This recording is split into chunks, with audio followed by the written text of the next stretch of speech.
Bonsoir à tous. On est très heureux de vous accueillir pour cette dernière conférence de notre cycle, notre nouveau cycle d'autres reliefs, qui a été conçu, comme vous savez, par tout un comité curatorial qu'on a mis en place et qui est dirigé, animé par Océane Ragoussi.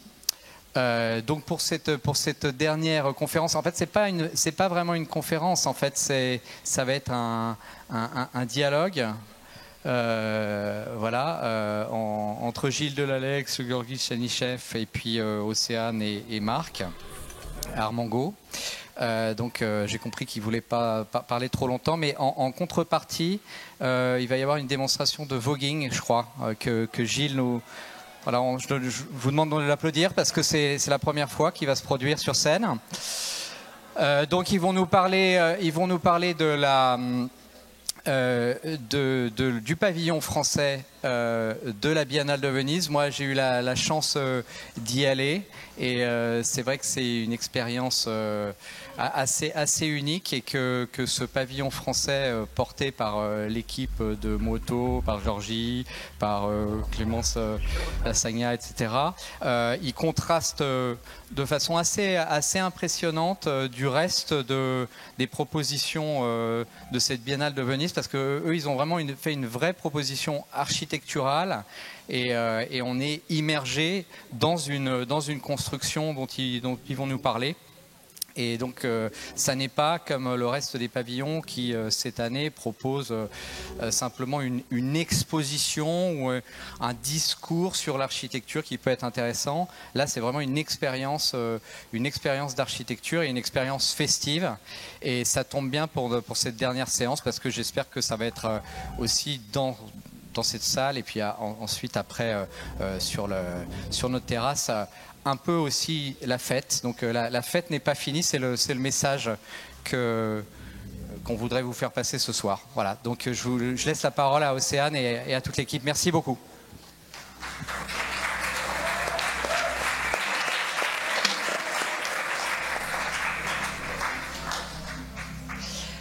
Bonsoir à toutes et à tous et merci d'être aussi nombreux et nombreuses pour cette dernière conférence de ce semestre. L'amphi est rempli. On est vraiment ravis. Donc merci encore au comité curatorial, merci à l'administration pour l'organisation de ce cycle, ainsi que François-Xavier Laurin à la bibliothèque, Hélène Delatte à la communication, Thierry Aveline qui est à la captation et à la technique, et à toutes et à tous. Alors pour les personnes qui nous rejoignent aujourd'hui et qui n'ont pas encore eu l'occasion d'assister à ce cycle, il est important de préciser qu'on a intitulé ce cycle d'autres reliefs, pour évoquer non pas les reliefs formels, mais bien les reliefs sociaux, historiques, constructifs, écologiques, critiques, politiques, qui composent nécessairement l'architecture aujourd'hui. C'est pourquoi on a voulu vraiment questionner les rôles et les responsabilités des architectes à l'heure actuelle. Et donc c'est la raison de ces invitations. Alors, comme vous l'avez compris, cette conférence est un peu différente des précédentes, parce que plutôt que d'accueillir des invités venus d'ailleurs pour nous apporter leur regard et partager avec nous leurs expériences et leurs pratiques depuis l'étranger, on accueille deux enseignants de l'école, donc deux enseignants d'ici, qui sont allés ailleurs, en l'occurrence à Venise, pour représenter la France et l'architecture française aux yeux du monde. Donc cette première tranche du cycle d'autres reliefs, une sorte de retournement, et on propose donc à Gilles Delalex et à Georgi Stanichev de nous embarquer dans l'aventure de leur expérience de commissaire du pavillon français de la Biennale d'architecture de Venise qui a ouvert là il y a 3 semaines. En Italie. Alors, j'animerai cet échange avec Marc Armengaud, qui est philosophe, cofondateur de l'agence AWP, qui enseigne à Malaquais au sein du département Mutation. Et plutôt qu'une conférence, nos invités ont préféré que ce soit une discussion. Donc on est vraiment très contents et contentes, puisqu'on va pouvoir leur poser toutes les questions qui nous brûlent les lèvres, d'autant qu'on est entre nous à Malaquais, et donc que cet échange va pouvoir attiser notre curiosité et la vôtre. Alors, la Biennale de Venise, c'est vraiment l'objet de tous les fantasmes, à moins que ce soit Venise tout court. En tout cas, la Biennale d'architecture est un événement qui a une très longue histoire. Elle a été créée officiellement en 1980, bien que l'architecture fut représentée au sein de la Biennale d'art depuis 1968. Mais bon, en tout cas, cette date de 1980 marque la fondation d'un événement indépendant lié à l'architecture, près de 90 ans après que la Biennale d'art soit fondée en 1895 à Venise. Alors à l'heure actuelle, la Biennale d'art et la Biennale d'architecture s'alternent une année sur deux. Et donc tous les 2 ans, la fondation, la Biennale di Venezia, nomme un ou une commissaire générale qui choisit un thème et un cadrage pour chaque édition et qui porte donc la responsabilité de 2 grandes expositions collectives. Alors, la Biennale avait à l'origine lieu exclusivement dans un bâtiment qui comprenait un immense hall intérieur surnommé le Palazzo, qui a successivement grandi à mesure que le nombre d'invités augmentait. Et puis, c'est à partir de 1905 que les organisateurs proposèrent aux pays qui y participaient de construire leur propre pavillon. Alors, en 99, la Biennale s'est étendue dans un autre espace qui fait maintenant 50 000 m², qui est l'Arsenal, qui est à 5 minutes à pied des Giardini, où sont situés une partie des pavillons nationaux et ce grand palazzo qui s'appelle maintenant le pavillon central, et qui sont donc les 2 lieux principaux qui accueillent les 2 grandes expositions du ou de la commissaire générale. Aujourd'hui, il y a à peu près 90 pavillons nationaux et donc les 2 expositions thématiques du commissaire général. Et puis l'événement se déploie dans tout Venise, dans des événements de différentes natures. Voilà. C'est donc un événement majeur à Venise et qui a vraiment une économie propre, des retombées importantes. La Biennale d'art en 2022 a accueilli 800 000 visiteurs. La Biennale d'architecture accueille en général de 500 à 600 000 visiteurs, ce qui constitue une énorme visibilité pour celles et ceux qui y participent. Alors, concernant les commissaires généraux des différentes biennales d'architecture, il y a eu Aldo Rossi en 85, David Chipperfield en 2012, Rem Koolhaas en 2014, Hashim Sarkis en 2021, Kazuyo Sejima en 2008. Bref, vous trouverez la liste sur Internet. Mais cette année, c'est Leslie Loco, architecte et autrice ghanéenne et écossaise, qui a proposé une édition intitulée Laboratoire du futur, consacrée à l'Afrique et orientée notamment autour des questions décoloniales et de décarbonation. Alors, Gilles Delalex est architecte, docteur en art de l'Université d'Helsinki et auteur d'une thèse sur les infrastructures, cofondateur avec Yves Moreau de l'agence Muoto. Il enseigne au sein du département THP qu'il dirige et il a par ailleurs été président du CA, du comité d'administration de l'école jusqu'à l'année dernière.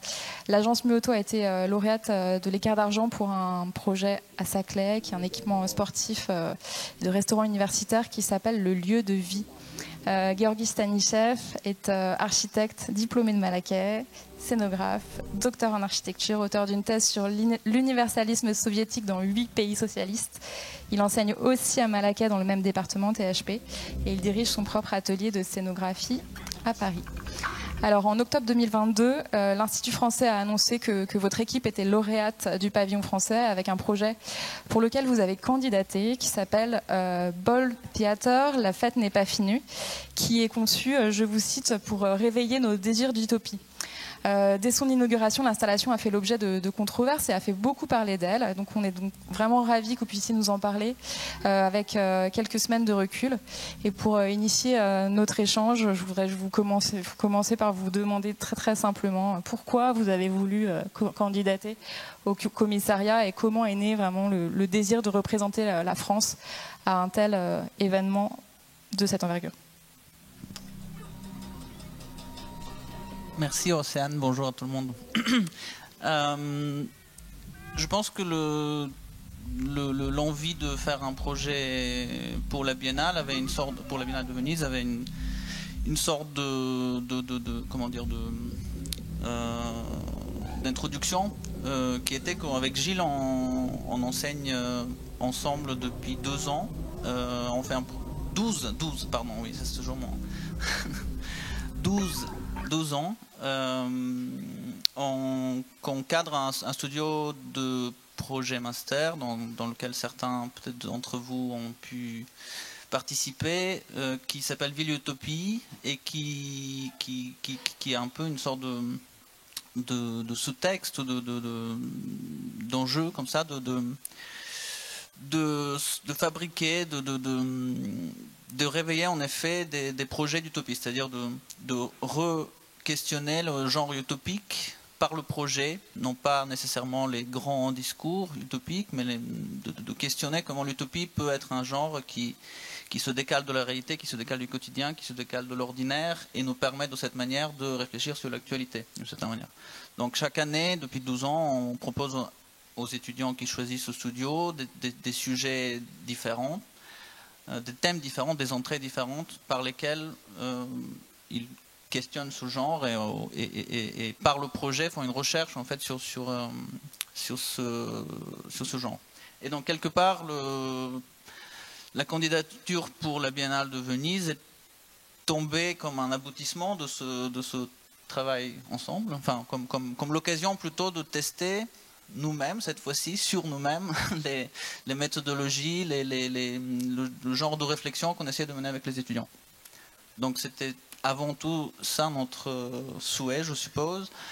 Et après, c'était une superbe occasion, puisque c'était une sorte de page blanche, comment on dit, il y avait une possibilité de proposer un projet qui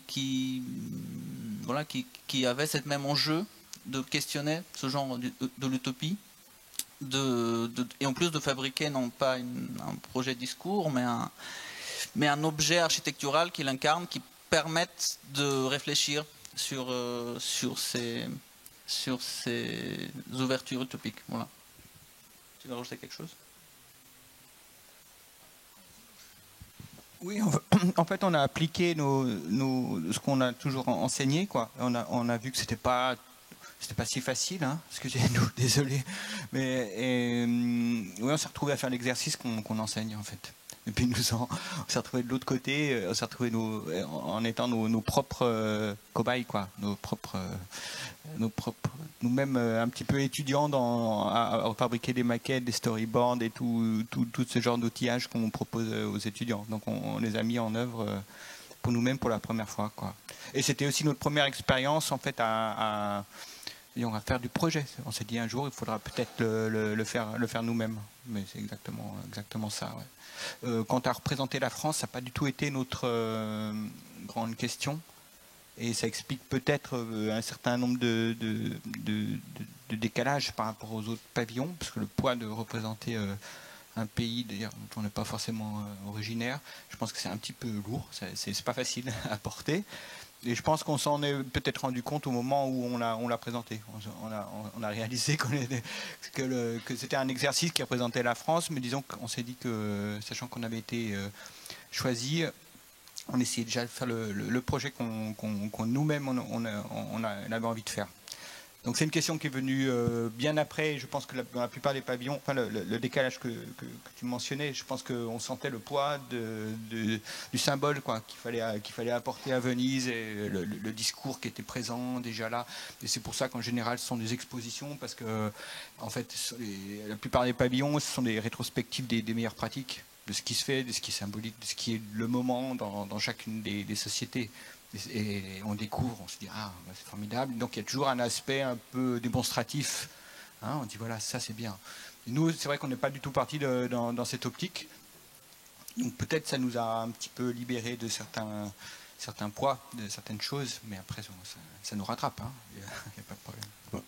Moi j'ai beaucoup aimé, puisque j'avais la chance d'être là, de voir la tête d'une partie des officiels qui avaient voté pour vous. Donc il n'était pas question qu'ils disent qu'ils avaient changé d'avis, mais qui étaient soumis à un certain stress, parce que vous avez fait un choix très fort pendant l'inauguration, et il y a finalement plein de moments différents pour votre projet, mais il y a eu notamment ce moment-là qui a consisté à livrer le dispositif à des performances qui ont sûrement été vues pour la première fois par certains, pour la millième fois par d'autres. Donc il y avait aussi ce contraste, des artistes de voguing, des trans absolument incroyables, avec des niveaux de maquillage et de sophistication dans des robes brodées qui faisait qu'on ne savait plus très bien où commençait leur maquillage et où finissait leur corps. Enfin, c'était absolument stupéfiant. Il y avait un peu de tension quand même dans la délégation. Un pavillon comme ça oblige ceux qui le financent à l'assumer. Et que vous avez certainement pas cherché le bras de fer, il me semble, mais que malgré tout, pour ceux qui étaient là, il y avait une certaine tension. Alors, vous dites que vous l'avez en partie ressenti. Moi, je voudrais vous raconter ce que ça représente. Moi, je me suis donné une espèce de règle de publier un article sur l'évolution des biennales qui me donne une vraie raison d'y aller pour chaque preview. Et en fait, donc j'en ai vu plein. Et je crois que j'ai pas vu plus de 4 ou 5 performances comme expression d'un pavillon déjà. C'est rarissime que finalement la culture qui est évidente dans la biennale de danse ou dans la biennale d'art, elle ne se translate pas dans le champ de l'architecture, qui est pourtant une discipline tournée sur le corps, les usages, les transformations, enfin c'est ça le sujet. Et finalement c'est extrêmement difficile de l'amener dans des dispositifs très institutionnels, très sélectionnés, très lents. Bon. Et là, subitement, alors on voit l'exceptionnel pavillon belge d'une précision, d'une élégance, d'une maîtrise. Bon. On remonte, on voit le pavillon russe qui est fermé, ouais, etc. On se promène et puis on arrive au pavillon français. Et alors le phénomène de ces previews, c'est qu'il y a beaucoup de gens qui viennent pour voir les pavillons les uns après les autres parce qu'éventuellement il y a un verre de Prosecco. Mais en fait, ce qui s'est passé pendant les 2 jours, c'est que c'était plein tout le temps et que d'une certaine manière, votre dispositif a disparu. Derrière une fréquentation absolument incroyable. Et il y a bien sûr d'autres pavillons qui étaient très intéressants, mais le vôtre a fait l'objet d'un niveau de discussion qui était rare.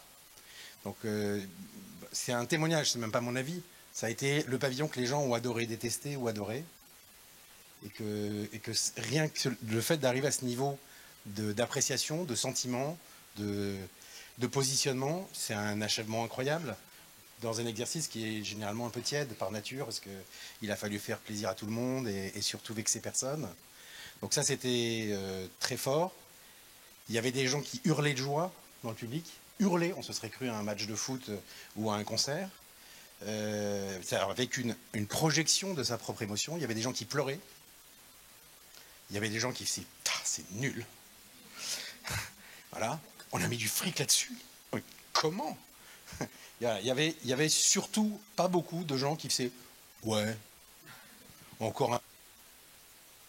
C'est aussi quelque chose d'assez intéressant, c'est que malgré la différence des personnalités qui sont succédées, par exemple depuis 10 ans au pavillon français, il y a une étrange continuité de ces expositions. Elles se sont toutes beaucoup ressemblées. Elles portent presque toutes sur le traumatisme de la banlieue, la culpabilité d'un modernisme qu'on n'arrête pas de vouloir rafistoler. Bon. Et là, subitement, il y a une rupture très forte. Vous parlez d'autre chose, ou peut-être que vous ne parlez pas d'ailleurs. Et donc, pour l'histoire du pavillon français, c'était très singulier. Après, il y a un autre truc, tu dis que c'était différent des autres pavillons. Il se trouve que les 3 pavillons voisins ont tous tenté une aventure similaire. Le pavillon anglais, c'était un film sur les rapports entre ce qu'on pourrait dire l'histoire du reggae, mais qui était mise en arrière-fond en Angleterre depuis les années 60. Et puis l'histoire de la reconnaissance culturelle des communautés caribéennes en Angleterre. Donc c'était un espèce de concert, ça ressemblait aussi un peu à une émission sur Arte, mais enfin c'était le choc de la musique. On ne pouvait pas se parler en regardant ce film. Puis vous aviez le pavillon allemand, dont l'inauguration a consisté à accueillir des danseurs handicapés, lourdement handicapés, pour démontrer que le pavillon avait été rendu handicapable d'une certaine manière, mais aussi lui-même mutilé, puisqu'il était partiellement détruit dans une perspective de propos sur le recyclage. Et puis il y avait le pavillon français, dont les concepteurs s'étaient d'une certaine manière retirés pour le céder à des occupants temporaires, complètement échevelés, ahurissants, dans une espèce de culte de la joie et de l'exhibition, exposition, exhibition. Voilà. Et donc ces 3 pavillons-là se parlaient un peu seuls. Alors ma question, c'est que le vrai sujet de l'exposition de la Biennale, c'est la décolonisation. Vous ne vous laissez pas impressionner par Laboratoire du futur. Et je trouve intéressant que les 3 plus grands pays colonisateurs n'aient pas parlé de décolonisation de manière directe, mais aient chacun organisé une expression très physique, très viscérale, quelque chose de vital et qui éventuellement sort du jeu de l'architecture. Et est-ce que vous pouvez nous parler de ça? Est-ce que c'est parce que vous êtes... Puis il se trouve que ça rentre en écho avec ce qui se passait autour de vous. Est-ce que c'est des choses dont vous avez parlé entre commissaires? Ou est-ce que vous-même, vous reconnaissez que dans une exposition sur la décolonisation, le truc le moins facile, en gros, c'est d'être français, allemand ou anglais, quoi. Parler de représenter la France, il y avait d'autres biennales plus faciles.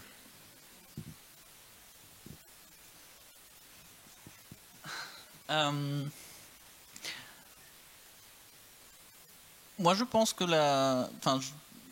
je pense que la réponse de notre projet à cette question est assez française, c'est-à-dire, française, non pas nécessairement dans un sens national, d'une identité nationale, mais dans le sens où je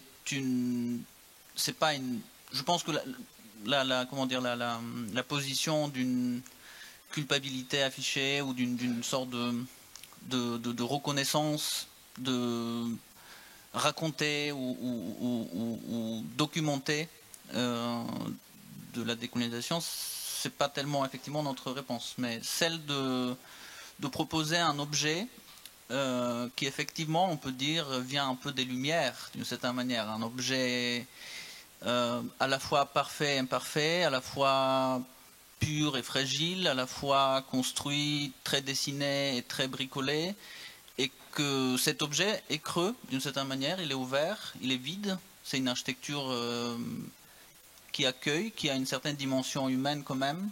Donc en fait c'est une réponse qui effectivement n'est pas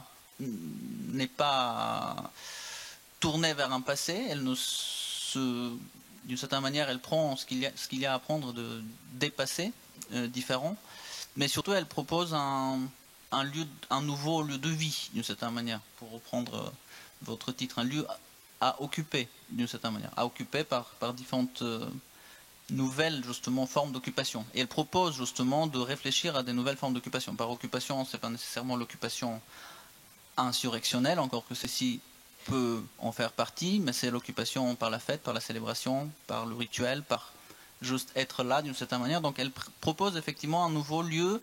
Et quand je dis elle vient des Lumières, c'est dans le sens où elle a quelque chose de... Bon, effectivement, c'est une sphère. Elle se réfère à Boulay-Loudou, aux architectes de la Révolution. Elle peut se référer, elle connote, on peut faire des liens aux architectes constructivistes, aux avant-gardes du début du XXe siècle. Donc à une pensée progressiste d'une certaine manière. Mais elle est surtout ouverte à accueillir d'une certaine manière. Donc... Je vous relance. Dans une biennale sur la décolonisation, dire que la fête n'est pas finie depuis le pavillon français, j'insiste un tout petit peu. Et ça veut dire ça va aller pour nous, quoi. On continue, on ne change rien. Ben non, c'est sûr que c'est pas ça. C'est pas tout à fait ça. C'est une grosse perche. Ouais. Bon, en fait, on a partagé un peu un thème avec le pavillon anglais, en fait, en regardant le colophon. En fait, eux, ils ont beaucoup mis l'accent sur le rituel en tant que totem, en tant que petits objets. Et il y avait plein de petits objets totémiques, et c'était l'idée du rituel, écrit 10 fois dans le colophon, on avait compris. Nous, c'était le rituel, ce qu'on avait pris comme thème. C'est l'architecture en tant que scène de rituel, le lieu où les manifestations, les grands mouvements publics s'opèrent. Et ce sont toujours des mouvements où la colonisation, c'est toujours des rapports de force. Voilà, c'est les rapports de domination. Donc on l'a pris plutôt comme rapport de domination en général. Et comment ces rapports, ils évoluent et changent avec le temps. Ils changent en général par des révolutions, par des fêtes, par des carnavals, par tous les grands événements. C'est les moments où la société elle se redéfinit parce qu'on a le droit de faire quelque chose qu'on n'a pas le droit de faire habituellement. Il y a une petite faille, une petite marge où on dit aujourd'hui, comme vous avez un masque, C'est la même chose au théâtre. Vous avez le droit de jouer le rôle que vous ne jouez pas habituellement. Et ce qui se passe dans les carnavals, où on se fait peur, on se déguise en monstre, on a le droit de ne plus être ce qu'on est, on a le droit de sortir de ses gonds, on a le droit de jouer des rôles, de dire plein de choses qu'on n'a pas le droit. Enfin, c'est des courts moments. Dans les sociétés, il y a des courts moments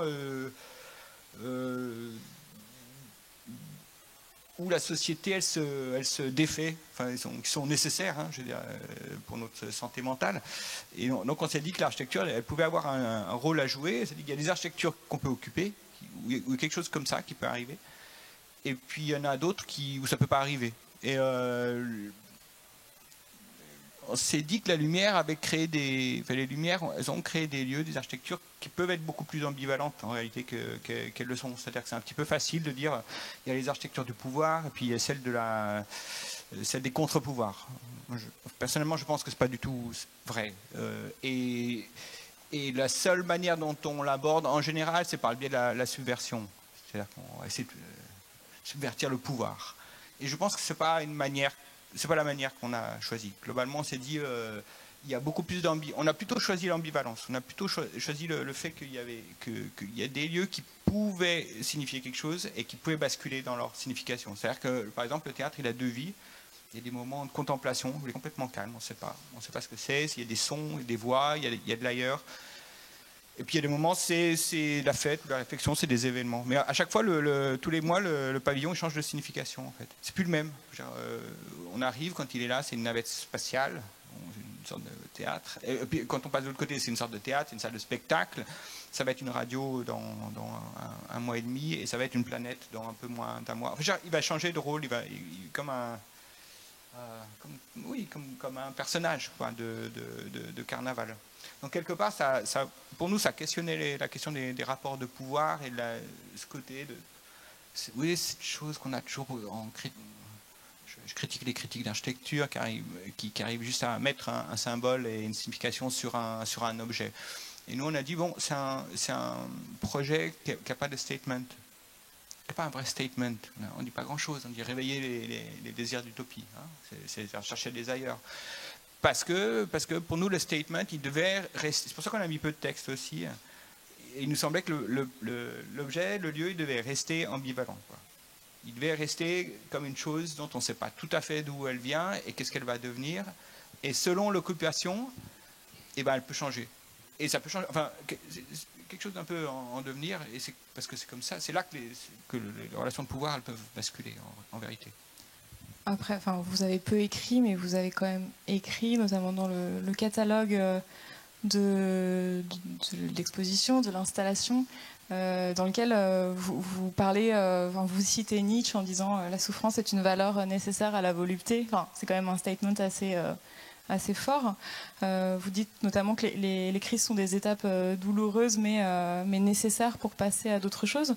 C'est un statement qui est quand même extrêmement fort.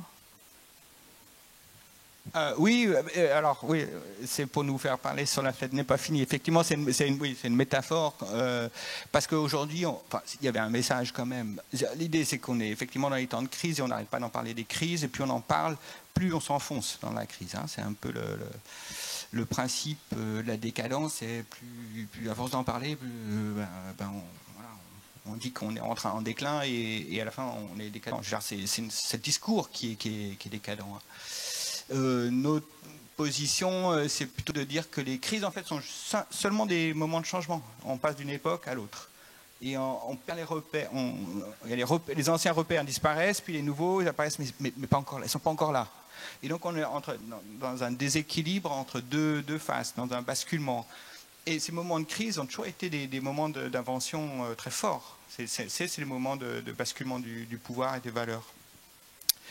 Donc la fête n'était pas finie. Alors, elle s'exprimait parfois très très littéralement. On ne peut pas nier. Le message n'était pas tout à fait sur la fête en tant que telle. Elle était sur la nécessité qu'on pense qu'on en a besoin davantage de nous mettre en crise, comme avec ces rituels, pour basculer à autre chose. Et il nous semblait que c'est de ça qu'on avait besoin. Et pas de cette catastrophe de l'urgence, quoi. Enfin, par exemple, la question du climat, il nous semblait qu'on ne peut pas en parler que sous l'angle de l'urgence, de la nécessité d'agir ici, maintenant, tout de suite. Parce que qu'est-ce que c'est ça? C'est un discours de pouvoir qui nous dit on est tout d'accord? Ok, faites-le tout de suite. C'est ça le discours. C'est-à-dire que ça fige tout le monde.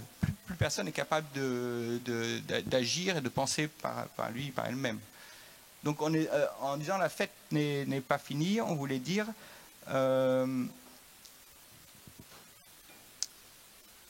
que ça soit une catastrophe ou pas, il faut faire des projets, quel que soit. Ça veut dire que cette imminence de la fin du monde qui est convoquée avec le grand discours officiel écologique, il nous semble qu'il a malheureusement la tendance à nous figer et à nous rendre incapables d'agir.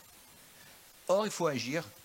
Enfin, or, il faut agir quoi qu'il en soit, même dans la catastrophe. Et il faut danser sur les cendres. Il faut qu'on soit avant ou après la catastrophe.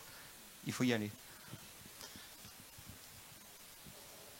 Il y a un trait intéressant de cette édition de la Biennale, c'est que il y a le discours qui s'ordonne autour des choix de la commissaire, qui a permis à un nombre très important de penseurs et d'acteurs de l'architecture venus des pays du Sud ou qui font le lien entre les grandes universités anglo-saxonnes, parce que c'est pas beaucoup de gens qui viennent réellement d'Afrique, par exemple, c'est presque tous des gens qui ont fait leurs études à Harvard, à Yale, etc. Mais qu'importe, c'est un tel changement de perspective qu'il faut y aller pour prendre cette claque. Mais cette claque, elle peut être portée que par ceux dont c'est le métier. Donc c'est le sien qui a déjà créé 2 écoles en Afrique pour créer des nouvelles conditions de pensée et d'action architecturale.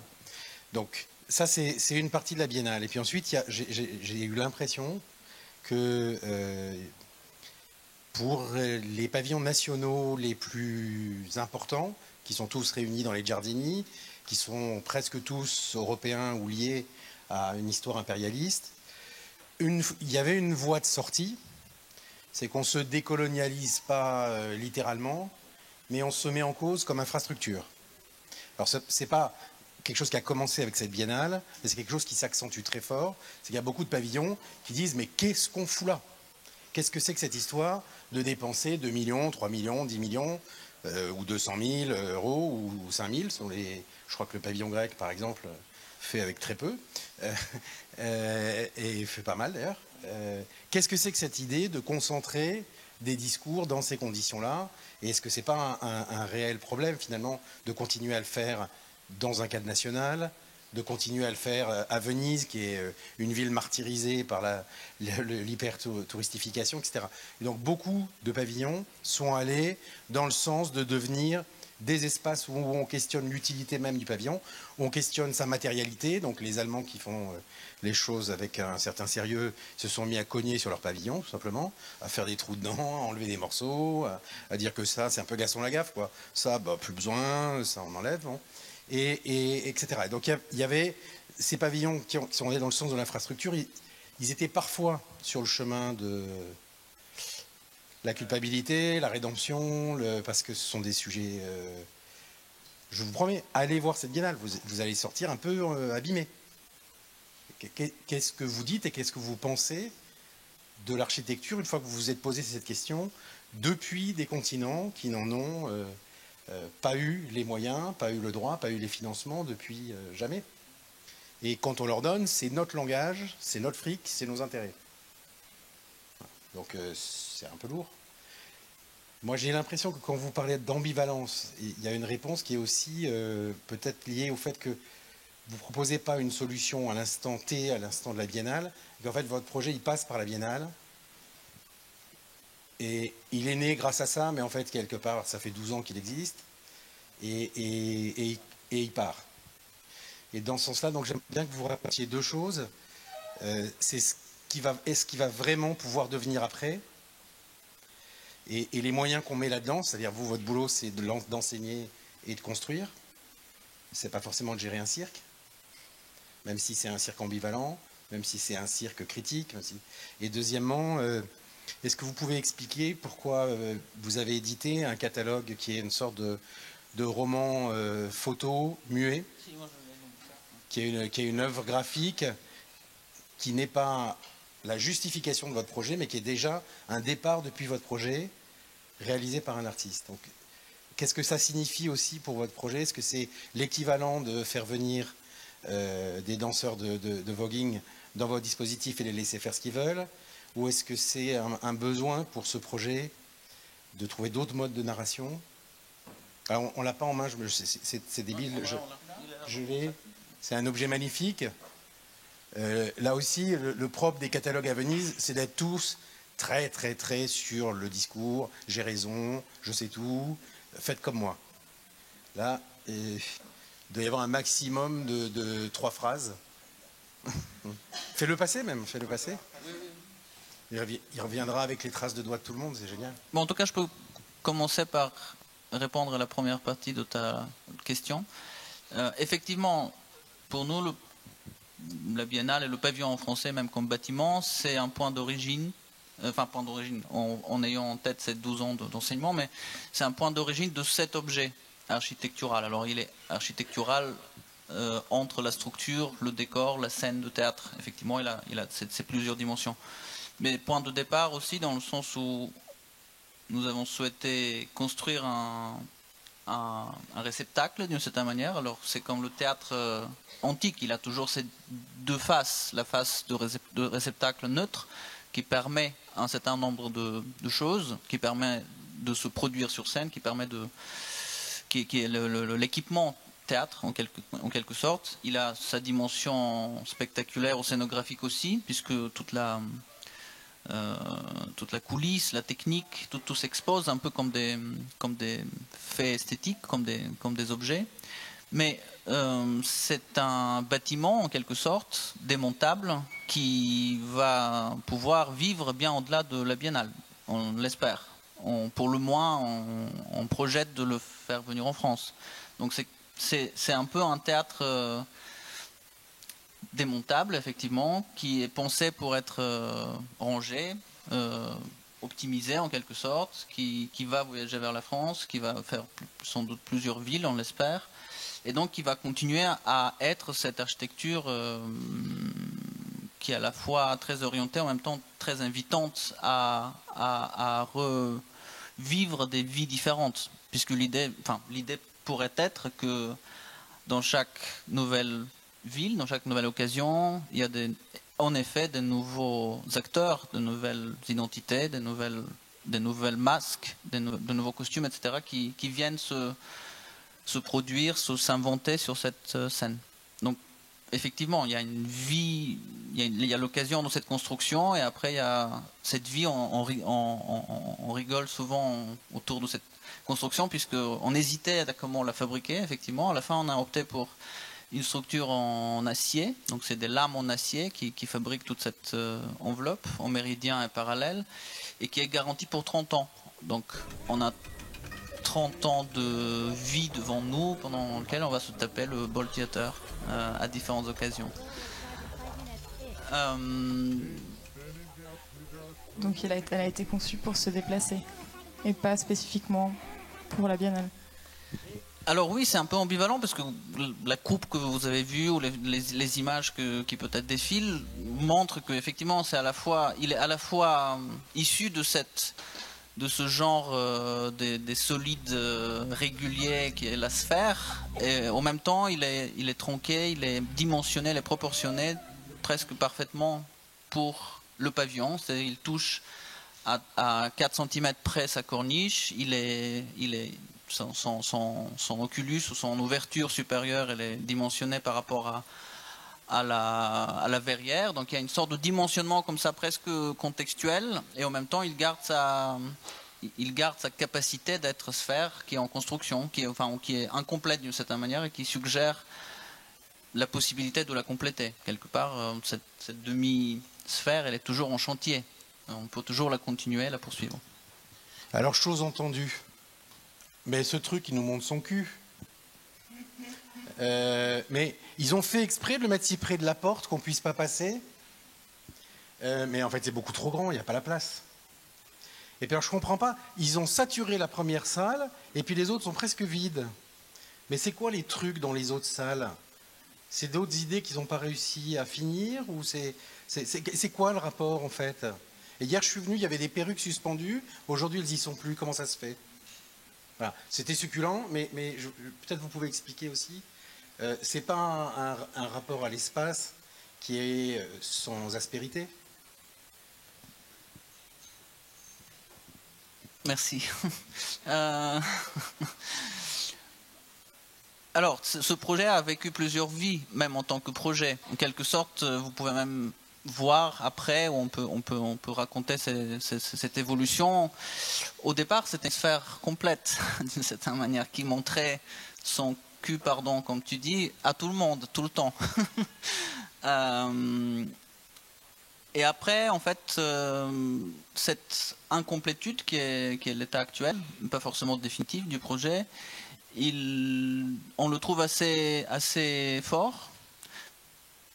Premièrement parce qu'il reste incomplet et on peut se raconter toute cette ambivalence de maintes manières.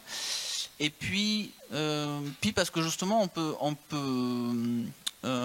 apprécier cette proportion, cette sorte de trop grand, de trop plein d'une certaine manière dès l'entrée. Effectivement, c'est une sphère qui ressemble, on peut dire, à une capsule spatiale en quelque sorte qui atterrit dedans, puisqu'elle a ses petits étés, elle a cette forme, cette peau aluminium qui l'associe un peu à un satellite. Et donc on ne sait pas si c'est une soucoupe volante qu'un fou aurait construit dans son garage. Il y a un peu cette idée-là, ou si elle est en train ou si c'est une plateforme pour s'envoler effectivement, pour se décoller. Donc effectivement, c'est un trop plein à première vue, et en même temps c'est un trop plein creux, puisque une fois qu'on a franchi la moitié de part et d'autre, on est effectivement un peu impressionné par cette monumentalité fragile à cause de la surface qui est travaillée manuellement, qui est un peu comme un papier chocolat. C'est un papier aluminium qui ressemble beaucoup au folio de cuisine d'ailleurs, et une fois qu'on est un peu passé outre cette chicane un peu monumentale, du coup on se retrouve dedans d'un coup. On est dans ce cercle incomplet qui est entre le gradin et la scène, entre l'estrade et le lieu d'assise et le lieu de production. Donc on est véritablement dedans, effectivement dans un lieu qui est incomplet. Et cette incomplétude, effectivement, elle se poursuit autour. Pourquoi? Parce qu'en fait, ce lieu cette scène, ce lieu de théâtre, il se décompose, effectivement, il s'étale un peu comme un pique-nique ou comme une sorte de campement éphémère, parce que ces objets, en fait, techniques, qui soient les enceintes, qui soient les lumières, qui soient les trusses, enfin, tous ces équipements d'une régie ou d'une coulisse technique, qu'on voulait exposer justement comme des objets à part entière, dont on voulait donner une certaine valeur, il peuple en fait ces espaces environnants, il crée cette idée de campement, c'est-à-dire quelque chose qui est à la fois éphémère et installé. Et je pense qu'il y a un petit récit ou une petite métaphore que je trouve assez juste, de laquelle on a parlé à un moment donné. C'était dans le livre Pique-nique au bord du chemin des frères Strugatsky. Donc, par la suite, ce roman va devenir Stalker, que tout le monde connaît, le film de Tarkovsky. Donc, il raconte comment les frères Strugatsky, comment ils sont arrivés à cette idée de la zone. C'est-à-dire, la zone dans Stalker, c'est un lieu qui est soi-disant touché par une présence alien, et en fait, tous les objets ordinaires sont dotés d'une dimension extraordinaire. On ne sait jamais en fait si un brin d'herbe ou une pierre va nous parler ou va nous exploser voilà. Donc c'est terrifiant et sublime en même temps. Et en fait, il raconte comment ils sont venus à cette idée. Un jour, en se promenant le long d'un chemin dans une forêt, ils tombent sur une scène de pique-nique, c'est-à-dire abandonnée, c'est-à-dire une canette froissée, une fourchette plantée dans le sol, un bout de papier, etc. Donc qui sont envahit cette sorte de composition par des fourmis, évidemment. Et donc il s'imagine comment pour ces fourmis, ces objets du quotidien humain deviennent des objets énigmatiques comme un rébus spatial ou comme des totems sacrés à interpréter. Ils deviennent les lieux de nouveaux rites pour les fourmis, d'une certaine manière. Et donc pour nous, je pense d'une telle manière, ces objets qui peuplent les espaces autour et qui sont d'ailleurs tous des objets trouvés, on peut revenir à cette notion, à cette question de la construction et de la fabrication de ce projet, mais c'est un peu un rébus spatial, c'est-à-dire on rentre dans ce théâtre, il y a le lieu de l'expression, qui est la scène avant tout, le cercle, et après le reste c'est un peu un énigme effectivement, qui est animé par le son, donc la dimension sonore est très importante parce que tous les objets, toute cette installation est équipée par une installation sonore, par des voix qui rebondissent entre les pièces, entre les différents objets, entre les différents coins. En fait, c'est comme une grande assemblée des choses, effectivement, une assemblée dont on ne sait pas si elle est humaine ou objective, je ne sais pas comment objectale, d'objets, ou si elle est alien ou animale, etc., etc. Donc, quelque part, ces pièces plus vides permettent d'ouvrir cet espace comme une chambre d'écho où les échos d'ailleurs se rebondissent. Pardon. En fait, tous les objets qui sont à l'extérieur, c'est ceux qu'on avait imaginés à l'intérieur de la sphère. En termes de méthode, sont arrivés comme ça. Quand on a construit, ça c'est la maquette de travail, hein. C'est celle dans laquelle on a mis en scène. C'était aussi une méthode pour travailler que d'avoir... on s'est installé à l'atelier de Gorgui et on a déplacé les choses, on a fabriqué des objets les uns derrière les autres. Donc c'était un petit théâtre d'objets, quoi. C'est la tour, le Parlement des choses, quoi. C'est un théâtre qui est habité par des choses, quoi. Et donc on a cherché on a cherché qu'est-ce que c'était ces objets, d'où ils viendraient, pourquoi, de quelles raisons. Et c'est à ce moment-là qu'on est allé chercher notamment Hugo Bienvenu pour lui dire on cherche une histoire. On a trouvé un début. On sait que c'est une petite communauté qui veut partir. Ou peut-être qu'elle vient d'atterrir, on n'est pas sûr. Elle est entre les deux. C'est vrai que le théâtre il touche à peine le pavillon. Il est très très éphémère. Il touche à peine le sol. Et on a cette idée d'une communauté qui a tenté, avec ses petits moyens, de partir, qui s'est équipé d'une radio. Bon, ils ne veulent pas complètement perdre, ils veulent revenir, hein, quand même. Ils ont un peu l'espoir, ils vont chercher autre chose. Et puis, ils ont fabriqué tous ces petits objets eux-mêmes, quoi, à la main. Quoi, tac. Et donc, tous ces petits objets, c'est ceux qu'on a sortis. C'est le pique-nique, hein, ça, c'est la caravane. Et tous les petits objets, ils les ont sortis pour essayer de... prendre place, mais vraiment sans s'installer. C'est-à-dire qu'ils sont tous un petit peu sur pattes, quoi. Ils sont ils sont un peu fragiles, ils sont un petit peu naïfs, ils sont un petit peu bêtes, ils ont été bricolés. Donc c'est des objets qui occupent, mais à peine, quoi, les salles à côté. C'est vrai que les salles sont vides un peu sur les bords.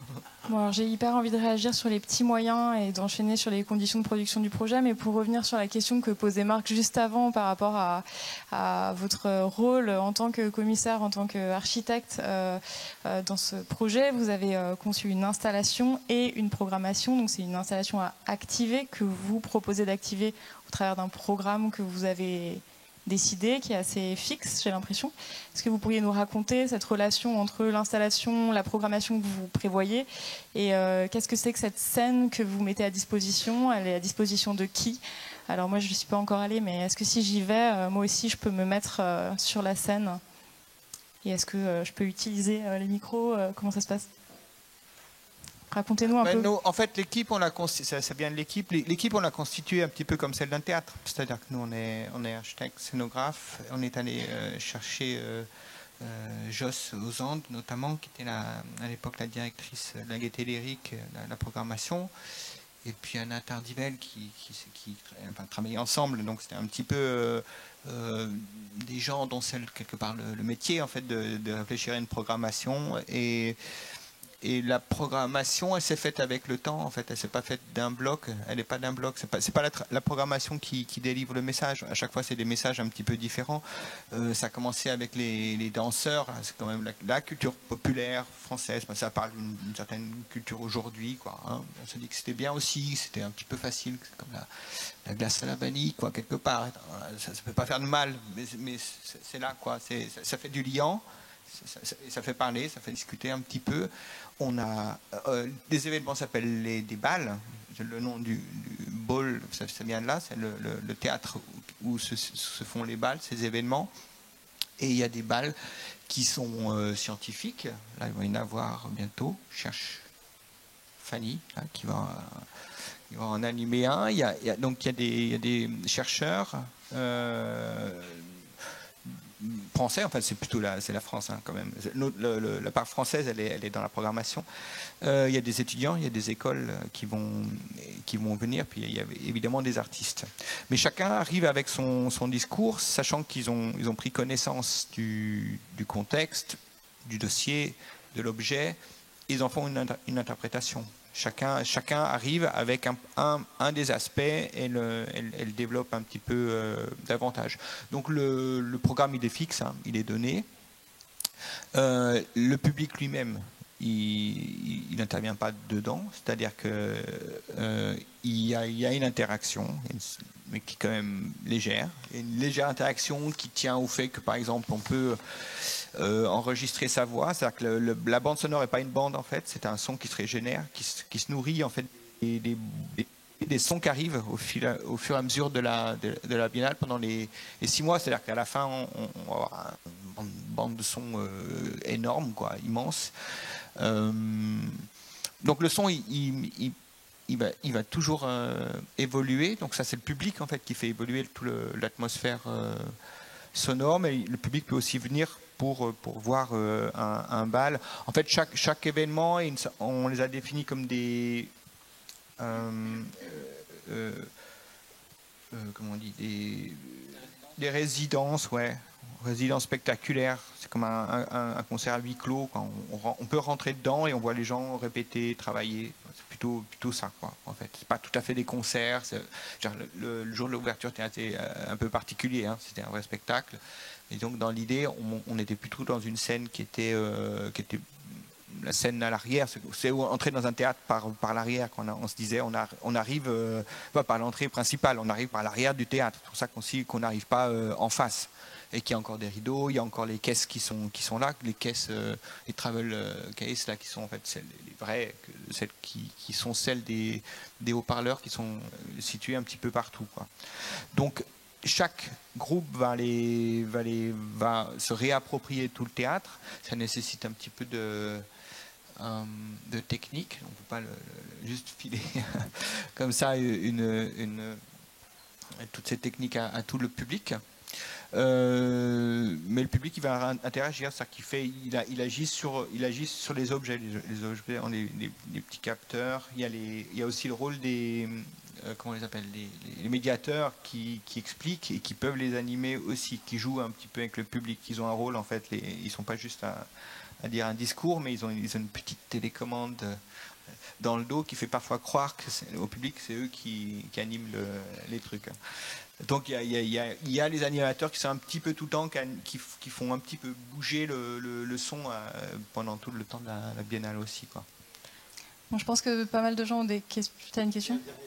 Ouais, je voudrais juste vous demander, on a souvent reproché à la France de choisir pour le commissariat du pavillon français des équipes qui sont déjà institutionnalisées, déjà reconnues, déjà primées, déjà institutionnalisées, contrairement par exemple au pavillon belge qui les allait, où c'est la Wallonie, parce qu'ils alternent entre une année flamande et une année wallonne, qui ont plutôt servi de tremplin à des équipes émergentes, très jeunes, qui proposaient des installations, des propositions, des expositions assez radicales pour certaines. On peut penser à Rotor qui a été aussi lancé comme ça, à Trom Novel, enfin il y a eu tout un tas d'équipes.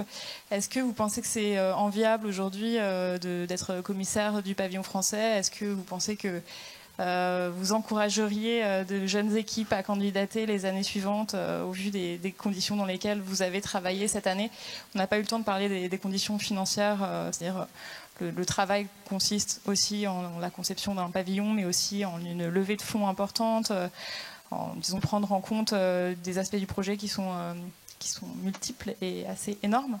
C'est enviable aujourd'hui d'être commissaire du pavillon français, et est-ce que vous pensez que c'est une bonne chose ? Est-ce que vous encourageriez vos étudiants à avoir ça en ligne de mire ?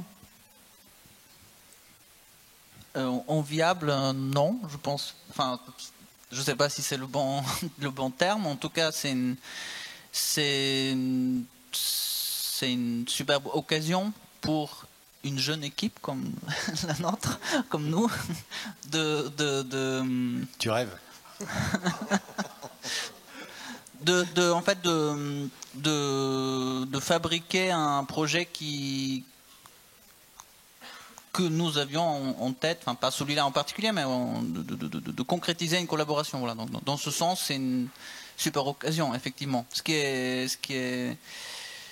est intéressant, c'est que c'est un lieu qui est vide, qui a sa propre architecture.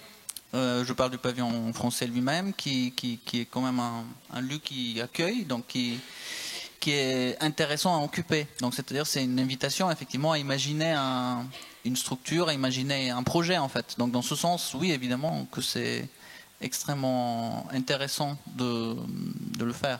Mais je pense que de participer juste parce que c'est la Biennale de l'architecture de Venise, je pense pas que ce soit intéressant en soi. C'est plutôt l'occasion de concrétiser une collaboration ou un projet qui est déjà là d'une certaine manière.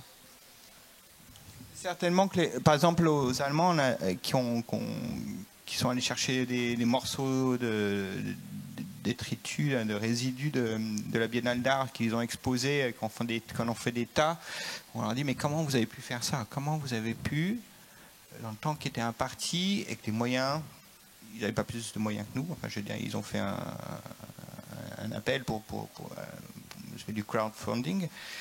Comment vous avez fait? Et ils nous ont dit, oh mais nous on est une jeune agence, ça fait 3 mois qu'on est là. Hein. Donc quelque part c'est aussi, les jeunes agences, elles ont cette chance de pas être dans la même économie que peut-être que les nôtres. Enfin, c'est pas, je pense que c'est compliqué quand on est une vraie agence, c'est-à-dire qu'il y a un vrai... pour dire la vérité, on investit pas mal pour le faire exister, ce projet. Et c'est-à-dire qu'il y a une somme au départ, et puis on fait un projet, il faut aller chercher des subventions privées pour compléter. Je pense que dans la plupart des pavillons, il y a un petit peu des deux. Et le projet se fait en fonction de ce qu'on a trouvé, quelque part, dans les 6 mois. Donc c'est un sprint. C'est un sprint, il faut partir très vite. Il faut trouver les financements tout de suite. Entre-temps, il faut avancer le projet, donc faire le projet en scénario, c'est-à-dire faire différentes versions selon les montants qu'on va trouver. Puis parfois, peut-être un mois et demi avant la livraison des études, on peut perdre par exemple un sponsor très important, voilà, qui nécessite de remettre tout en cause. Alors voilà, ça arrive, ça nous est arrivé. Donc c'est une sorte de sprint avec plein d'embûches. Et de faire un projet comme ça, comme un projet d'architecture. Enfin, imaginez que vous faites un bâtiment, le moment du DCE approche, et puis vous avez la moitié du budget. Donc vous refaites tout, mais peut-être vous en retrouvez un petit peu au fur et à mesure. Donc vous reconstruisez un petit peu. Donc vous avez fait la moitié, quoi. On avait 3. Je pense qu'on a... Non, c'est une gageure, quoi. C'est un truc supra compliqué. C'est un truc qui se fait, je pense, en fonction des moyens dont dispose chaque équipe. C'est-à-dire que peut-être nous, on avait des compétences sur certaines choses. Ce qu'on a fait, c'est-à-dire qu'on a une expérience de travail, d'imaginaire, de fabrication, de scénographie, en tout cas, de gestion d'entreprise. On a fait ce qu'on savait faire. Les Allemands ont fait ce qu'ils savaient faire en tant qu'équipe aussi. Je pense que dire à une équipe faites-le, ça dépend si on a un projet. Je pense que se fabriquer un projet pour dire ça va être celui de la Biennale, ça revient à tenter de se fabriquer un discours qui va être un peu toujours prout-prout. Enfin, faut pas rêver, quoi. Pourquoi les pavillons sont si peu originaux, c'est que je pense que la plupart des équipes postulent pour postuler, j'imagine. Enfin, puis le discours se fait. On en a discuté avec nos voisins, hein, je pense. Et on voit. Moi, je pense au pavillon canadien, par exemple, et un artiste qui est vraiment super. Mais sincèrement, non. Ses installations sont plus intéressantes que son pavillon. C'est-à-dire, même si on arrive justement, moi, c'est ma dernière question avant de vous faire passer le truc, c'est. Maintenant que vous avez fait votre studio en tant qu'étudiant, qu'est-ce que ça change à l'architecte que vous allez devenir? Et je fais un tout petit sous-titre parce qu'on se connaît sans se connaître, mais moi je t'ai rencontré quand tu étais plutôt un chercheur, et puis tu es devenu un architecte et tu m'as dit, là je cherche la recherche, l'architecture c'est l'architecture. Et puis, par exemple, ton bâtiment de Saclay, on voit quand même que si on ne connaît pas bien l'échelle du bâtiment, ça pourrait être un bâtiment infrastructurel énorme qui a un rapport avec tes recherches. Et puis au contraire, c'est un paradoxe, c'est un bâtiment tout petit. Et de la même manière, il y a quelque chose d'intéressant. Tu viens de Bulgarie, il y a des thématiques dans votre installation qui parlent de ce que c'est que d'être un pays dont le futur est derrière lui, l'idéologie du futur est complètement une ruine. Et en même temps, toi, tu travailles dans le milieu de la mode. Donc, maintenant que vous avez fait ce truc-là, vous devenez quels architectes? Est-ce que vous le savez déjà? Qu'est-ce que ça change? Trop tôt? C'est sûr qu'il y a un avant, un après. Hein. Je veux dire que toute l'équipe, je peux en témoigner, a le baby blues en ce moment. Là, tout le monde était complètement déprimé dans l'équipe parce que c'était intense. Sur 6 mois, il y a un investissement intense.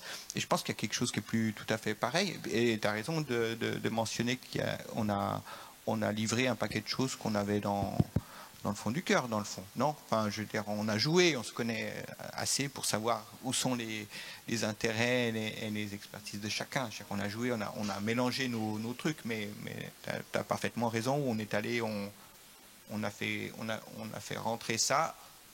On se dit qu'il va falloir passer à autre chose maintenant, c'est sûr. Non, je pense qu'il y a une bonne part du message qui est passé. Ok. La fête n'est pas finie, ouais. Ouais. Non? Et juste pour compléter, oui, déjà c'est assez touchant, en tout cas pour moi, d'être dans cet amphi pour présenter ce projet 18 ans après que j'étais comme étudiant, en première année. Donc c'est assez, avec certains de nos meilleurs enseignants en face. Mais je pense que ça fait qu'on va enseigner peut-être différemment. C'est-à-dire que je pense que cette expérience, enfin différemment, pas radicalement différemment, mais je pense que ça nous permet de préciser, de préciser dans notre enseignement, de la liberté, de se faire plus de son, de faire plus de vide, et moins de plein, de faire plus ensemble, de faire des diplômes à 10, comme vous avez fait un pavillon à 10. Ça, je ne sais pas encore, mais il faudrait qu'on peut essayer. La question de l'installation est arrivée il y a 2 ans. Je veux dire, je pense qu'on était en train d'expérimenter le truc qu'on a commencé il y a 2 ans à l'école. C'est vrai que dans l'enseignement, on a eu des étapes. On en est à notre 3e programme quinquennal. Là. On se réélit à chaque fois. On se dit tiens, tu continues. Ouais, ok, je continue. Mais on a franchi des étapes. Au bout de 5 ans, on sent qu'on peut plus continuer. Donc là, il y a 2 ans, on a commencé à faire beaucoup plus quelque chose de l'ordre de l'installation. Là, dans les PFE d'hier, c'est vrai qu'on voit que ça bascule tout le temps. Et je pense qu'on l'a fait en direct. Je pense qu'on n'est pas si prof distant que ça. Je pense qu'on vit un petit peu en même temps les évolutions de l'enseignement et des étudiants qui nous influencent aussi. Hein.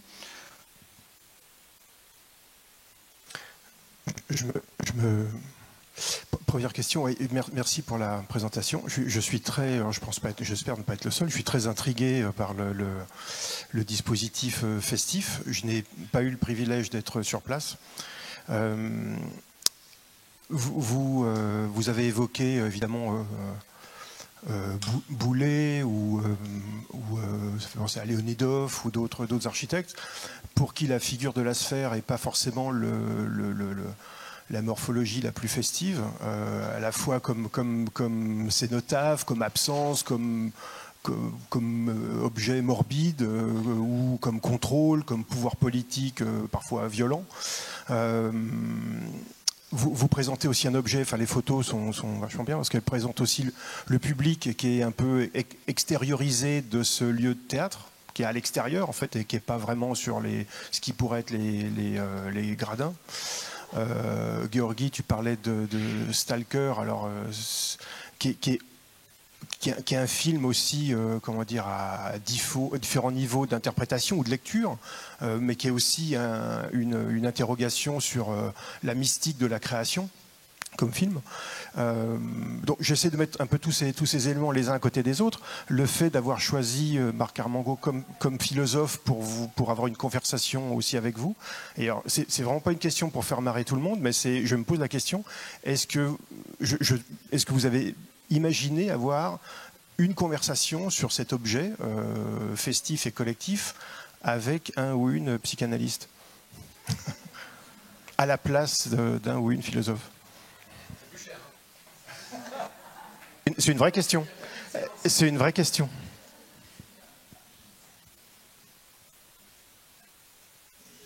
Comment? C'est quand même un lieu de paradoxe aussi énorme, hein, quand même. Oui, alors est-ce que c'est difficile de répondre à cette question puisque notre discours, alors il est très... C'est étrange parce que nous, quand on raconte notre projet, quand nous racontons notre projet, on le raconte effectivement par tous ces paradoxes. Donc, il est parfait, entre guillemets, et absolu. En même temps, il est fragile. Il est une cabane primitive en métal et il est une capsule spatiale. Est une boule disco et en même temps, il est un théâtre. Je pense que, enfin bon, je vais me répéter en te répondant, mais je pense que on a imaginé impliquer, incorporer dans cet objet un peu vide comme ça, comme une coque, toutes ces paradoxes. Donc peut-être c'est un peu une boîte noire en quelque sorte. Qui emmagasine par toutes ces ambivalences, beaucoup d'ambivalences que nous avons. Et Marc Océane disait qu'on a nos propres ambivalences dans nos pratiques ou dans nos chemins, professionnels ou personnels.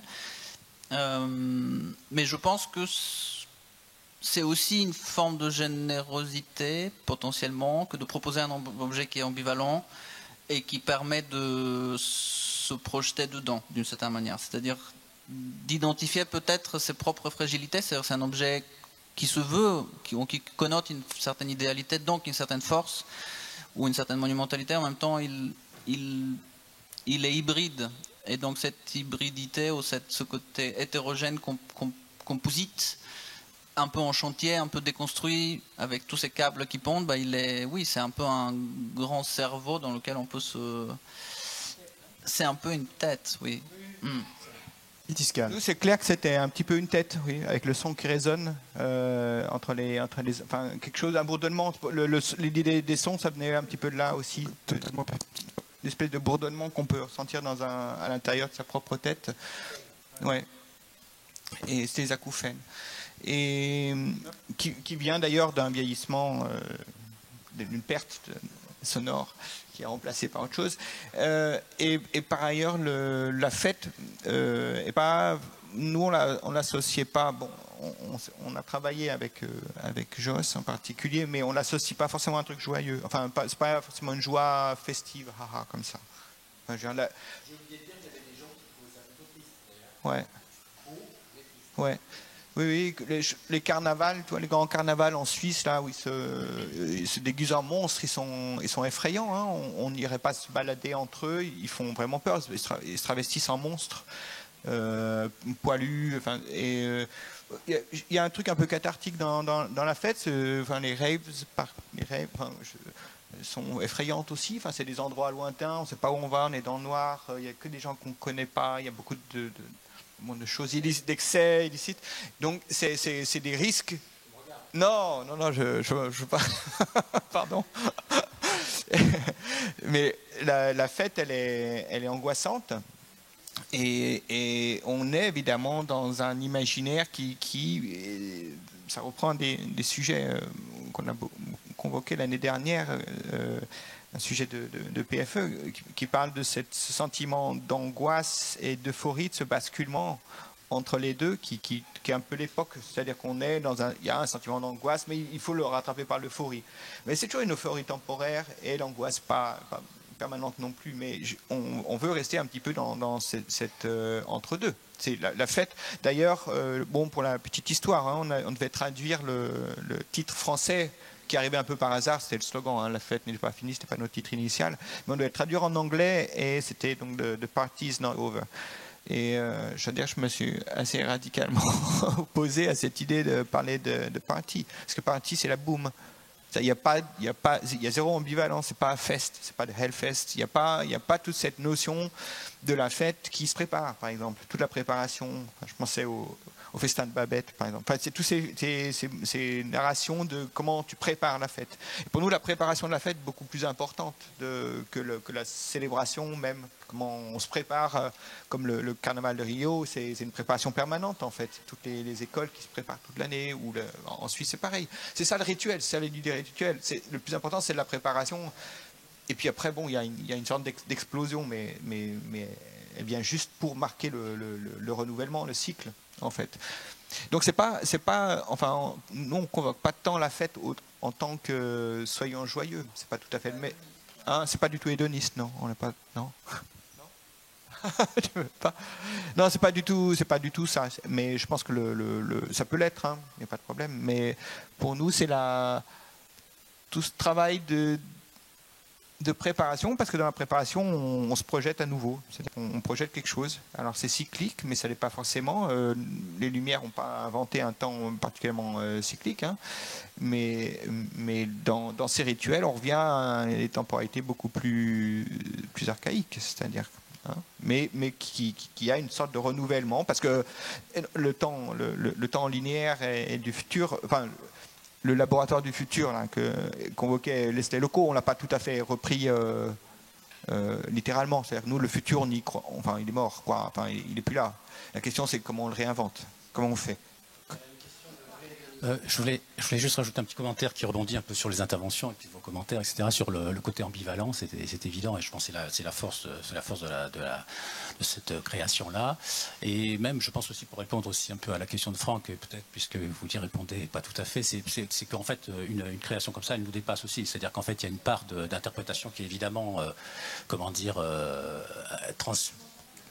il y a une part d'interprétation qui est, comment dire, dans la part de chacun. Chacun va interpréter, et je pense que même ça nous arrive tous dans un projet, après coup, on interprète des choses qui nous dépassent. Et il y a effectivement aussi tout ce qu'a dit Marc aussi sur l'époque, et je pense qu'il y a une dimension ambivalente, si le mot tragique n'a pas été prononcé, mais je pense qu'il y a une dimension tragique aussi, à savoir le fait que dans toute cette expression, la fête n'est pas finie.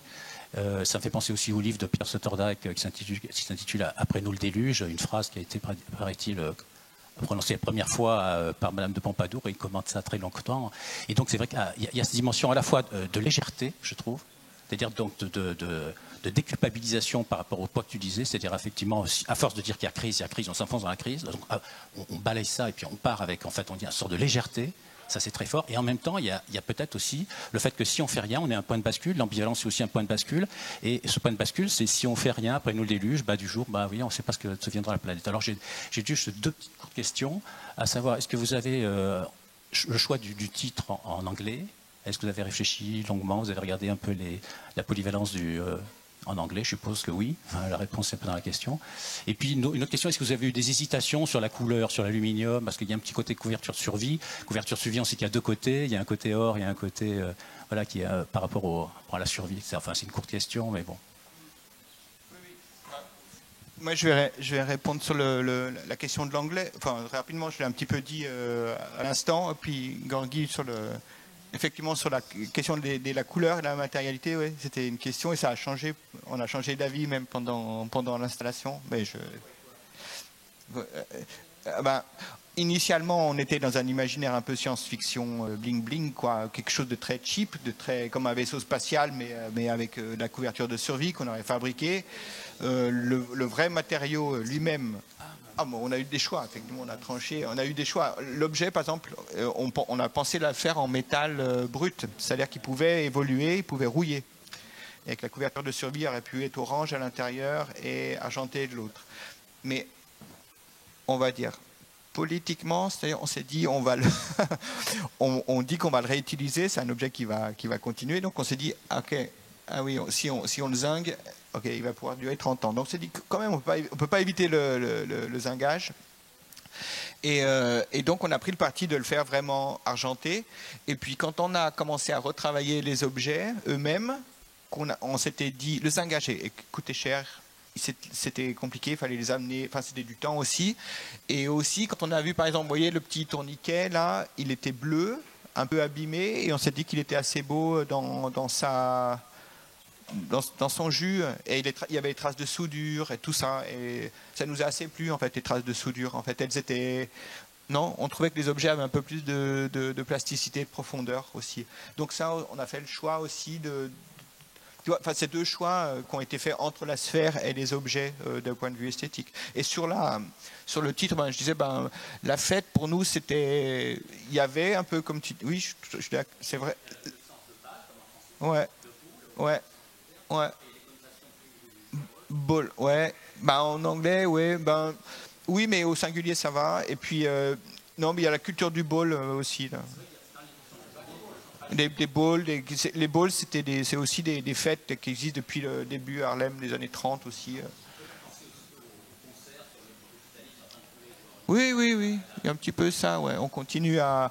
Non, mais tu as raison quand tu dis qu'il y a quelque chose, il y a quelque chose de la tragédie, du drame qui est en train de se jouer. Enfin, il s'est un peu écrasé sur place, quoi, où il essaye de repartir. Enfin, on essaie de rebricoler pour qu'il redécolle aussi. Mais il y a... Oui, ça... C'est vrai. Ouais. Est-ce qu'il y a des étudiants et étudiantes qui ont des questions? Profitez-en. Alors, le temps que vous réfléchissiez à une question, si vous en avez une, je passe la parole à Mehdi. Ouais, merci. Non, mais j'avais deux choses qui m'ont... Enfin, par rapport à la musique et au crâne, là, qui a soulevé Franck, qui est le côté funèbre. Non, mais il y a un truc sur Ravel, en fait, il y a un livre qui est sorti là aujourd'hui qui a perdu la moitié de son cerveau et enfin, s'est rétracté, donc il a été opéré. Le boléro a été écrit à cause de ce truc, ce dysfonctionnement neurologique, dégénérescence, ça a donné le boléro, en fait. Et l'autre truc, c'est en fait, la question, c'est est-ce qu'il y a un rapport avec Duchamp et la machine à chocolat et tout ça?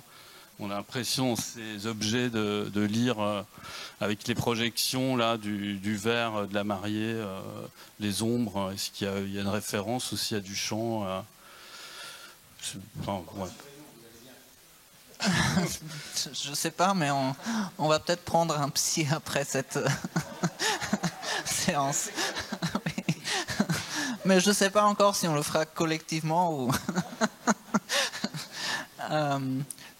Non, je pense pas qu'il y a un lien direct avec Duchamp. En revanche, enfin, aussi, mais pas en tout cas souhaité. En revanche, on a beaucoup développé une réflexion, un travail même pendant ce projet sur les objets trouvés, c'est-à-dire sur quel sens ils ont, quelle potentialité, qu'est-ce que ça veut dire de travailler avec des objets trouvés, avec des objets qui ont leur passé, qui ont leur morphologie, qui ont leur structure, qui ont leur coût, enfin qui ont leur vie. En fait, comment ces objets peuvent être comme des objets du passé par lesquels on arrive à réfléchir à l'avenir d'une certaine manière. Donc, une grande partie de l'installation, outre la demi-sphère, est fabriquée et réalisée à partir d'objets trouvés qui ont été trouvés d'ailleurs à Veneto, dans la région de Venise, et qui ont été après installés et même composés in situ dans le pavillon. Donc, c'est un nouveau travail, d'une certaine manière, pour nous, pour un architecte peut-être, où d'un côté on dessine ces formes parfaites, on les étudie pendant des mois, on fait des maquettes, on les fait comme ci, on les fait comme ça, on fait des variantes, etc. Et d'autre côté, il y a un travail beaucoup plus empirique, d'une certaine manière, à la fois de projection, d'anticipation, parce que les objets trouvés, on les a évidemment trouvés à distance, pendant les mois de préparation, puis on est allé les chercher nous-mêmes avec des camions, avec un camion dans la région de Veneto, plusieurs jours. On les a ramenés sur un bateau à Venise. Ils étaient beaucoup plus. On a fait le choix in situ. Donc, il y a un autre travail d'architecte, presque de constructeur à partir de ces objets, qui est de les assembler dans des nouvelles constructions, d'une certaine manière. Donc, de leur donner, en les modifiant aussi, de leur donner des nouvelles fonctionnalités, de nouvelles vies. Et Gilles, il racontait une petite anecdote parce qu'il était dans le pavillon anglais, allemand, où effectivement le pavillon anglais, c'est que des fragments de choses trouvées, des matériaux surtout, donc des profilés aluminium, des bouts de tapis, des bouts de cloison. C'est un peu la réserve des arts de Paris qui est installée dans le pavillon allemand. Et en discutant, donc, il lui posait la question, mais c'est où vos objets trouvés? On ne les a pas vus, puisqu'on parlait, nous, d'objets trouvés, une grande partie de l'installation est fabriquée avec des objets trouvés. En fait, nos objets trouvés, ils sont bien là, sauf qu'ils deviennent d'autres choses, c'est-à-dire ils deviennent des vraies nouvelles compositions. Et je pense que pour répondre aussi à ta question de qu'est-ce que ça a transformé dans notre rapport dans l'enseignement et même dans la pratique, c'est ce travail de recomposer avec ce qu'il y a. Et c'est assez fort, je pense. D'ailleurs, je pense que l'année prochaine, s'il y a Vieille Utopie, ça serait ça la proposition. Ouais. C'est surtout qu'il y a tout un discours sur le recyclage et les objets qu'on trouve. Mais en général, c'est des panettes. Et puis, c'est plutôt dans les couleurs brunes, beige, verte. Enfin, il y a une sorte d'esthétique du recyclage. Et c'est pour ça qu'en arrivant, on se dit, mais c'est métallique et ça, on dirait que ça vient de l'espace, mais c'est pas recyclé, non? Et on s'est dit, mais pourquoi on leur donne pas une vraie nouvelle vie? Enfin, il n'y a pas de raison de... Enfin, le pavillon allemand, il est vraiment super. Et en même temps, pour nous, il s'est arrêté à l'empilement. Ils auraient peut-être pu faire un peu plus, quoi. Ils auraient pu basculer dans le devenir de ces matériaux, qui sont quand même mis en scène de manière assez intéressante. Enfin, chacun s'empile d'une manière différente. Mais disons que pour nous, il n'y avait pas de nostalgie de l'ancien objet, de la nécessité de convoquer une esthétique du vieux, quoi. C'est du vieux, du truc qui pourrit sur place, quoi. Donc c'est...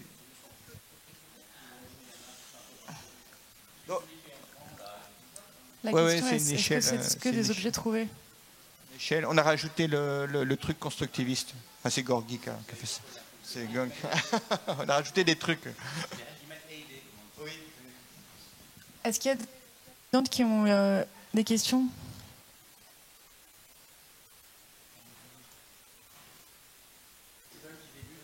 Oui, une petite question. Merci, c'est passionnant. Plus on regarde, je découvre, je n'ai pas été, plus on le regarde, plus on a l'impression d'une démultiplication, d'ambiguïté de tout point de vue. Il y a une chose par contre qui est relativement claire, qui est que c'est un théâtre, quelque part. Et ça m'amène, finalement, je suis curieux de savoir davantage sur ce que vous imaginez comme...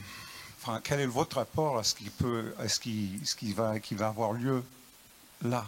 Et est-ce que vous avez envie de documenter ce qui peut se produire dans le temps? Quel est votre rapport par rapport aux spectacles qui auront lieu dans cette structure à la Biennale et peut-être aussi après? Ouais, nous, on a...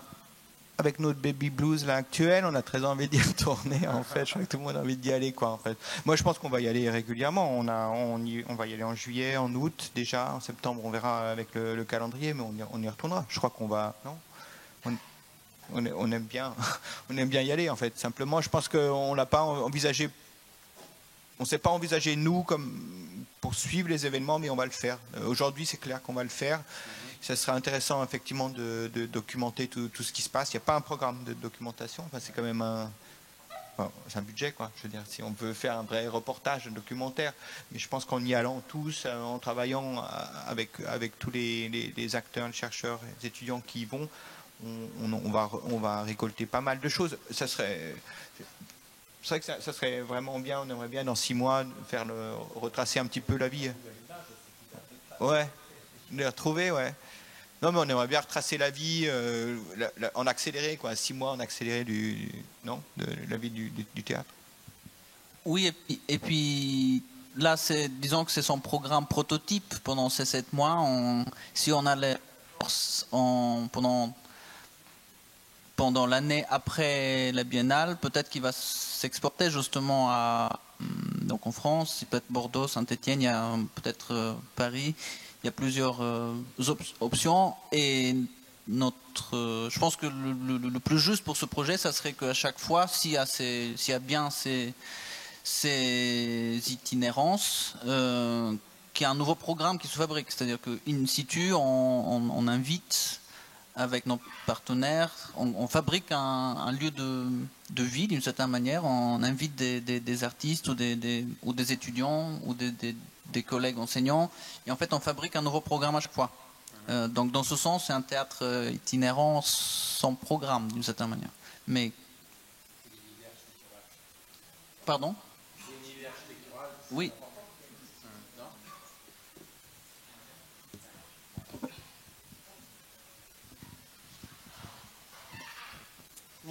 Merci, c'est super. Je pose la question parce que je devais être à Venise et je n'ai pas pu être. Je travaille à l'Institut français, je suis la responsable d'architecture, urbanisme et paysage à l'Institut français. Et là, en vous écoutant, évidemment, il y aura l'itinérance. On va faire une grande famille dans plusieurs pays en inventant, vous allez inventer chaque fois que la fête continue, donc elle va se faire. Mais je me rends compte aussi que ce crâne, cette boule, je sais pas, elle va nous manquer et j'aimerais savoir comment vous allez la représenter sans qu'on puisse la porter de partout, parce que ça ne sera pas possible. Les objets, évidemment, on peut inventer dans chaque pays avec ce qu'on va trouver, etc. Mais comment donner cette image, cette force qui est quand même énorme? Parce que ce projet, il a été choisi justement, il a été choisi par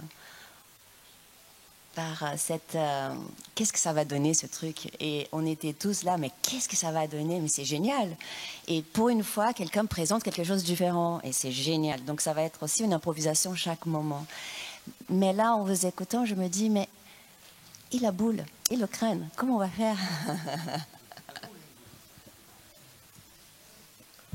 Merci. Vous pouvez compter sur notre inventivité pour la fabriquer sans qu'elle y soit. Oui. Quelque part, la moitié qui est face à la demi-sphère, c'est une forme de boule de lieu sphérique en devenir. Il y a le début du gradin et après il y a une petite foule, une petite communauté d'objets verticaux qui renferment un peu et qui créent ce face-à-face. Je ne sais pas si c'est très, très évident, mais en tout cas, je pense que c'est un peu un objet mythique. Ça va devenir un objet mythique, cette boule, enfin pour nous en tout cas. Et on va imaginer de la réincarner sous différentes formes partielles. Alors, selon les lieux, ils vont être sans doute fabriqués avec des objets trouvés, avec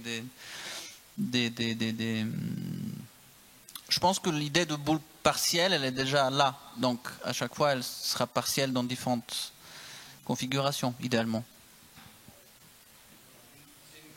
C'est une boule qui a des franges, un peu. Elle se finit avec des petits morceaux de trucs, des petits bouts de débris. Je pense que les débris, en fait, finalement, on parle que de ça à la fin. C'est marrant.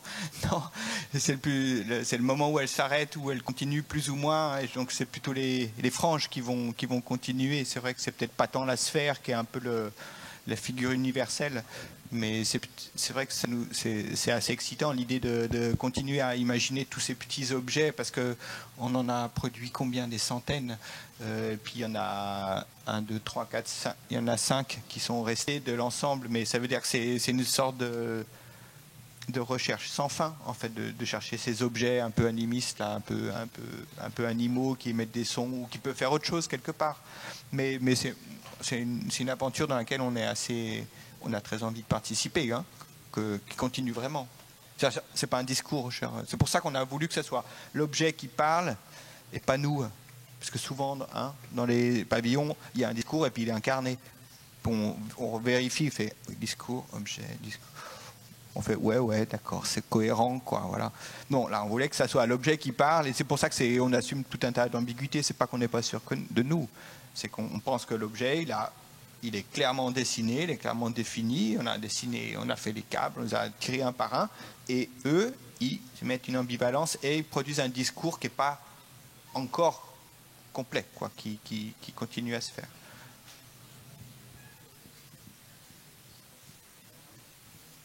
Voilà. Merci beaucoup.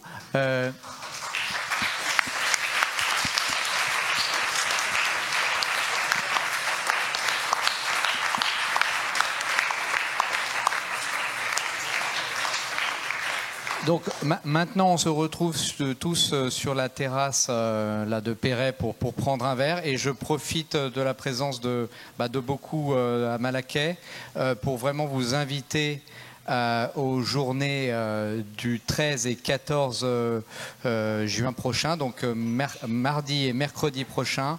On compte sur votre présence pour ces journées de mobilisation, parce que l'objectif, c'est de lancer une réflexion collective sur l'avenir de l'école, tous ensemble, dans le prolongement de la mobilisation. Et ça ne marchera que si beaucoup d'entre vous, enseignants, étudiants, êtes présents. Donc rendez-vous mardi prochain à partir de 9h à Perret. Merci beaucoup.